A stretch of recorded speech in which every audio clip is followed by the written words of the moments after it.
സദ്യക്കാരി ഏൽപ്പിച്ചേ? അത് നമ്മളെ പുതിയടാ. ആ, അയാൾ നല്ല പായസാട്ടാ.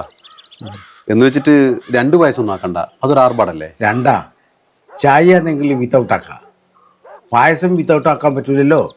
അതുകൊണ്ട് ഞാൻ പായസേ വേണ്ടാന്ന് വെച്ചു. അത് നല്ല തന്നെ. എത്ര ആളെ പരിപാടിയാ? ഒരു 1500 ആളുണ്ടാവും. അമ്മോ, ഇത്രയല്ലേ പോണാ? അത് രാമ, പണ്ടൊക്കെ ഒരു വീട്ടിൽ ക്ഷണിച്ചിട്ടാകുമ്പോൾ ഒരാൾ വന്നെങ്കിലായി. ഇന്നത്തെ അവസ്ഥ ഏതാ?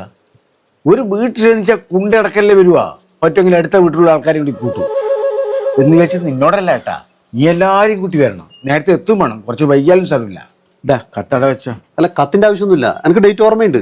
അതിൻ്റെ ആവശ്യം വരുന്നുണ്ടാമാ. ഇതിൻ്റെ അടിയിൽ ഗൂഗിൾ പേ നമ്പർ കൊടുത്തിട്ടുണ്ട്. പിന്നെ ഇപ്പുറത്ത് QR കോഡും ഉണ്ട്. അഥവാ നിനക്ക് വരാൻ പറ്റിയിട്ടില്ലെങ്കിൽ മൂക്കിങ് കണ്ടൊക്കെ ചെയ്താൽ മതി. പിന്നെ 2 കല്യാണത്തിന് ഞാൻ വന്നിനെ. ഞാൻ കേട്ടെ കാണുമല്ലോ.